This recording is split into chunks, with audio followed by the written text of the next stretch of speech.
জাতীয় তৃণমূল প্রতিবন্ধী সংস্থা এটা প্রতিবন্ধী ব্যক্তিদের নিয়ে সংগঠিত। সারা বাংলাদেশে আমরা 25টা জেলায় 106টা ওপিডি গঠন করছি। প্রতিবন্ধী ব্যক্তিদের বিভিন্ন রাইটসকে ইনশিওর করার জন্য।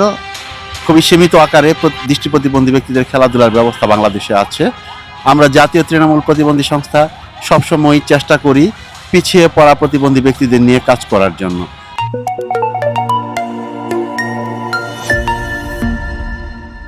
দৃষ্টি প্রতিবন্ধী ব্যক্তিরাও পারে, এই কথাটি সমাজে আঙ্গুল দিয়ে দেখিয়ে দেওয়ার জন্য দৃষ্টি প্রতিবন্ধী ব্যক্তিদের নিয়ে ক্রিকেট খেলার আয়োজন করেছে জাতীয় তৃণমূল প্রতিবন্ধী সংস্থা।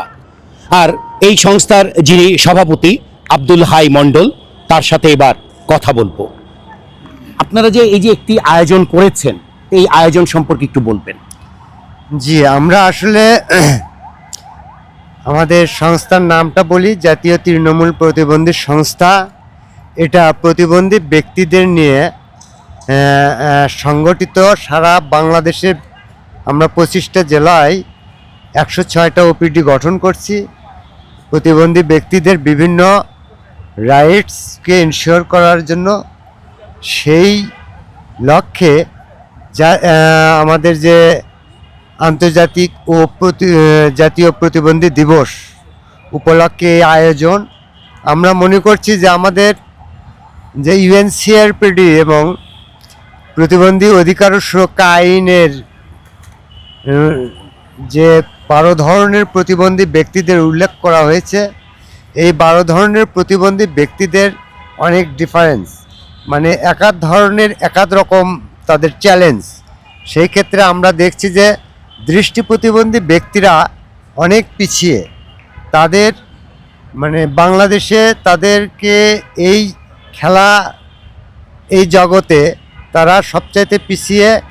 এই দৃষ্টি প্রতিবন্ধী ব্যক্তিদেরকে জাতীয় আন্তর্জাতিকভাবে আমরা যাতে আরও ভালোভাবে তাদেরকে আগায় নিতে পারি, এই উপলক্ষে আমরা মনে করছি যে 16ই ডিসেম্বর বিজয় দিবসের মাস এটা। এখান থেকে আমরা এই যাত্রা শুরু করছি। আমাদের এই খেলায় আমাদেরকে সবচেয়ে বেশি উদ্বুদ্ধ করছে ইউএনডিপি এবং সাইট সিপার ইন্টারন্যাশনাল। তাদের সহযোগিতা নিয়ে আমরা আসলে এটা শুরু করছি, যাতে ভবিষ্যতে এই দৃষ্টি প্রতিবন্ধী ভাই বোনেরা যাতে আমাদের এই খেলার মাধ্যমে আমাদের দেশের যে তাদের আন্তর্জাতিকভাবে তাদেরকে যেন স্বীকৃতি আরও বাংলাদেশের আরও নাম করতে পারে। এই জন্য আসলে এই আয়োজনটা আমাদের এই প্রতিবন্ধী ভাই বোনেরাও যে পারে, তাদেরকে যদি সুযোগ দেওয়া হয় এবং তাদের সে পরিবেশ সৃষ্টি করে দেওয়া হয়, তাদের পিছনে যদি বিভিন্ন সহযোগিতা করা হয়, তাহলে অন্যদের মতো দৃষ্টি প্রতিবন্ধী ব্যক্তি ভাই বোনেরাও পারবে বিশ্বের বিভিন্ন মানে জয় করতে আর কি। জি, আপনাকে ধন্যবাদ। প্রতিবন্ধী ব্যক্তিদের নিয়ে যিনি অনবরত কাজ করছেন এবং যিনি নিজেও একজন প্রতিবন্ধী ব্যক্তি, তার নাম হচ্ছে বশির আল হোসাইন। তা আমরা এবার আজকে দৃষ্টি প্রতিবন্ধী ব্যক্তিদের নিয়ে যে একটি চ্যালেঞ্জ ছুড়ে দিয়ে তাদের নিয়ে ক্রিকেট খেলা হচ্ছে, সেই ক্রিকেট খেলার আয়োজক কমিটির একজন অন্যতম সদস্য বশির আল হোসাইন, তার সাথে কথা বলবো এই ক্রিকেট খেলা নিয়ে। এই যে অন্ধ প্রতিবন্ধীদের নিয়ে ব্যক্তিদের নিয়ে যে ক্রিকেট খেলার আয়োজন, এই আয়োজনটি কি এবারই প্রথম? দৃষ্টি প্রতিবন্ধী ব্যক্তিদের নিয়ে খেলাধুলা খুব বাংলাদেশে কম হয়, এবার প্রথম এটা বলা যাবে না। দীর্ঘদিন যাবতই হচ্ছে, কিন্তু যে পরিমাণে হওয়ার কথা ওই ধরনের না। খুবই সীমিত আকারে দৃষ্টি প্রতিবন্ধী ব্যক্তিদের খেলাধুলার ব্যবস্থা বাংলাদেশে আছে। আমরা জাতীয় তৃণমূল প্রতিবন্ধী সংস্থা সবসময় চেষ্টা করি পিছিয়ে পড়া প্রতিবন্ধী ব্যক্তিদের নিয়ে কাজ করার জন্য।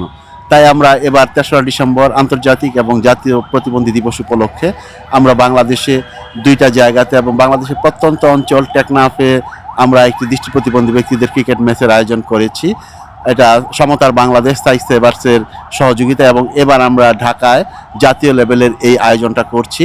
এটার মধ্যে আমাদের সহযোগিতা করছেন বিশেষভাবে ইউএনডিপি এবং সাইক সেভার্স সমতার বাংলাদেশ, তাদের সহযোগিতায় আমরা খেলাটা আয়োজন করছি।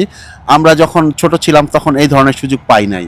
এখন থেকে আমরা চাচ্ছি যে আমরা যে সুযোগগুলো পাই নাই, এই সুযোগগুলো যাতে আমরা দৃষ্টি প্রতিবন্ধী ব্যক্তিদের এবং অন্যান্য প্রতিবন্ধী ব্যক্তিদের করে দিতে পারি, এই জন্যই আমাদের এই পথ চলা। এই জন্য আমরা চেষ্টা করছি যে প্রতিবন্ধী ব্যক্তিরাও যাতে অপ্রতিবন্ধী ব্যক্তিদের মতো খেলাধুলার সুযোগগুলো পায়। ধন্যবাদ। আচ্ছা, এই যে আপনাদের এই আয়োজনটা, আপনি বললেন যে এর আগে আরেকটা ইভেন্ট হয়েছে টেকনাফে, এটা কবে হয়েছিল? এটা আমরা 3রা ডিসেম্বর 2025-এ প্রথমবারের মতো জাতীয় তৃণমূল প্রতিবন্ধী সংস্থা টেকনাফে আমরা দৃষ্টি প্রতিবন্ধী ব্যক্তিদের ক্রিকেট ম্যাচ অনুষ্ঠান আমরা করি, ক্রিকেট ম্যাচ আয়োজন করেছি। জি। আচ্ছা, আমি আরেকটা জিনিস জানতে চাচ্ছি, সেটা যেহেতু আপনারা এই মানে প্রতিবন্ধী ব্যক্তিদের নিয়ে কাজ করছেন, তা এই মুহূর্তে বাংলাদেশে দৃষ্টি প্রতিবন্ধী ব্যক্তি মানে কি পরিমাণ আছে? আমাদের দেশে কি এই ধরনের সঠিক কোনো তথ্য নাই, হ্যাঁ, যে কি পরিমাণে আছে। আমরা বলি যে ইউএনসিআরপি এবং আমাদের যে বিশ্ব স্বাস্থ্য সংস্থার মতে আমাদের দেশে জরিপগুলো হয়েছে, এখনো সঠিক জরিপ আমরা পাইনি, এটা চলমান জরিপ। এখন আমরা জানি যে 10% প্রতিবন্ধী ব্যক্তি আছে আমাদের মোট জনসংখ্যার। না, আমি দৃষ্টি প্রতিবন্ধী আলাদাভাবে আমাদের দেশে এরকম কোনো ডাটা আমরা এখনো পাই নাই। আচ্ছা আচ্ছা আচ্ছা আচ্ছা, এই যে দৃষ্টি প্রতিবন্ধী ব্যক্তিদের জন্য কয়েকটি স্কুল আছে, সরকারিও একটি স্কুল আছে, মোট কতগুলো স্কুল আছে?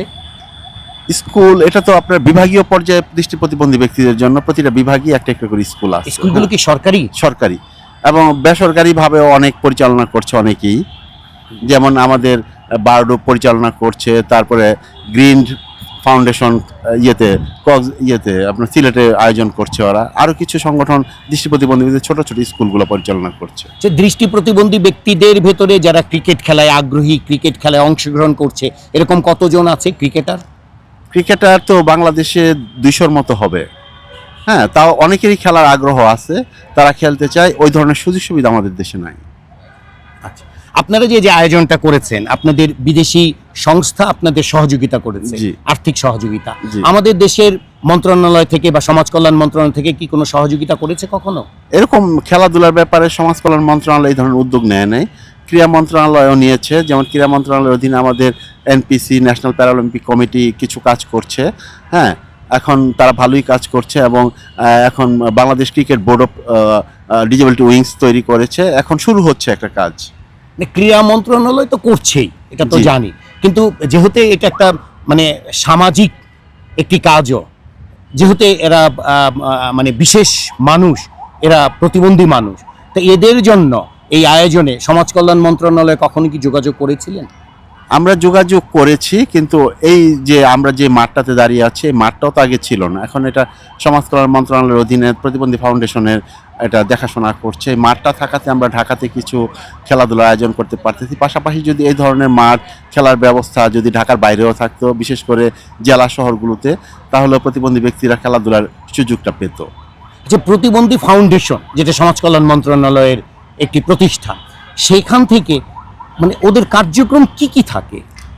ওদের কার্যক্রম তো আছে অনেকগুলাই। প্রতিবন্ধী সেবা ও সহায়তা কেন্দ্র আছে আমাদের দেশে, প্রতিটা উপজেলা ভিত্তিক। উপজেলাতে ওইখানে ফিজিওথেরাপি, কিছু তাদের বিশেষ স্কুলও আছে, হ্যাঁ, এগুলা পরিচালনা করে থাকে আর কি।